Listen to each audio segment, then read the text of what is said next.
আমি মনে করি এই গুম খুনের রাজত্ব যিনি কায়েম করেছিলেন, এই গুম খুনের রাজত্বের সবচাইতে দায়ী ব্যক্তি হচ্ছে শেখ হাসিনা। নাম্বার 1 থেকে শুরু করতে হবে। শেখ হাসিনা দিল্লি গিয়ে পালিয়ে আছে।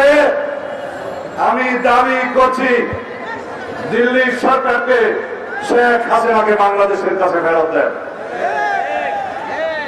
আমরা বাংলাদেশে যত গুম খুন হয়েছে, মানবাধিকার হরণ হয়েছে, যত অপহরণ হয়েছে, যত বেআইনি আটক হয়েছে, যত শত সহস্র শহীদ মৃত্যুবরণ করেছে, আত্মদান করেছে, সবকিছুর জন্য তাকে দায়ী করে তার বিচার এই দেশে করা হবে। যদি কোনো কারণে ফেরত আমরা না আনতে পারি, আন্তর্জাতিক অপরাধ আদালতে বিচার করা হবে।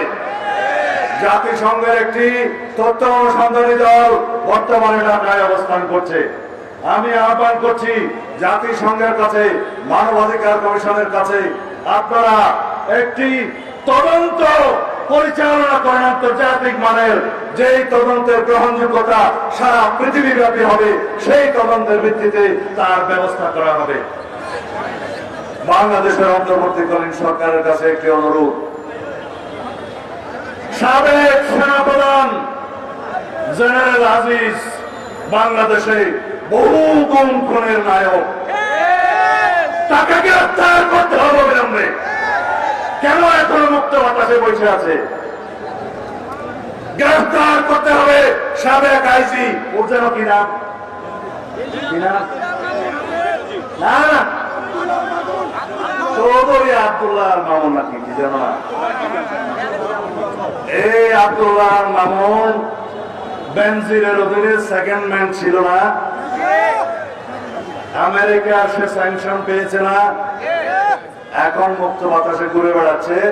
আর আমাদের সরকার প্রধান এবং মাননীয় প্রধান উপদেষ্টা এবং উপদেষ্টাদের কাছে আমি অনুরোধ জানাচ্ছি, শুধুমাত্র কয়েকজনের আপনারা চাকরি থেকে বাদ দিয়েছেন, কিন্তু তারা কি করে বসে আছে? তারা দিল্লির হাসিনার সাথে যোগাযোগ করে বাংলাদেশের বর্তমান সরকারের বিরুদ্ধে ষড়যন্ত্র করছে, এদেশের জনগণের বিরুদ্ধে ষড়যন্ত্র করছে। যারা বিভিন্ন জায়গায় জায়গায় হাসিনার ফ্যাসিবাদের দোসররা বসে আছে, তারা বাংলাদেশে অস্থিরতা সৃষ্টির পায়তারা করছে। সুতরাং কিনা ও আরেকটা ছাগল আছে, যাই হোক, এগুলা সবগুলারে গ্রেফতার করে ইন্টারোগেশন করে তাদের দোষ স্বীকারে বাধ্য করতে হবে। যদি না করেন, আমরা এখনো এই রাস্তায় আছি, এই রাস্তা থেকে আমরা যাই নাই। ভাই বন্ধুগণ, আপনাদেরকে অনুরোধ জানাই, যদি মনে করেন আমাদের চূড়ান্ত বিজয় হয়েছে, ভুল। চূড়ান্ত বিজয় এখনো অনেক দূরে। যেদিন গণতান্ত্রিক ভাবে নির্বাচিত একটি জাতীয় সংসদ বসবে, গণমানুষের জন্য আকাঙ্ক্ষিত সকল সংস্কার করে একটি প্রকৃত সাম্যের ভিত্তিতে বৈষম্যহীন অসাম্প্রদায়িক প্রকৃত আইনের শাসনের গণতান্ত্রিক রাষ্ট্র নির্মাণ হবে, সেই দিন আমাদের বিজয় অর্জিত হবে। সুতরাং রাস্তায় থাকতে হবে, আন্দোলনরত থাকতে হবে, এই সমস্ত ক্রিমিনালদেরকে গ্রেফতার করে তাদের বিচারের ব্যবস্থা করতে হবে। আমরা অন্তর্বর্তীকালীন সরকারের হাতকে শক্তিশালী করতে চাই, তাদেরকে আমরা সহযোগিতা করতে চাই। আমরা বলতে চাই, আপনারা আরে এতগুলো ছোটখাটো কি নাম বলবো, আমরা তাদেরকে সহযোগিতা করতে চাই যাতে এই দেশের মানুষ দেখে যেতে পারে বাংলাদেশে সকল খুনের বিচার হয়েছে। এদেশের মানুষ দেখে যেতে পারে সকল শহীদের প্রতি ফোঁটা রক্তের আমরা বিচার করতে পেরেছি।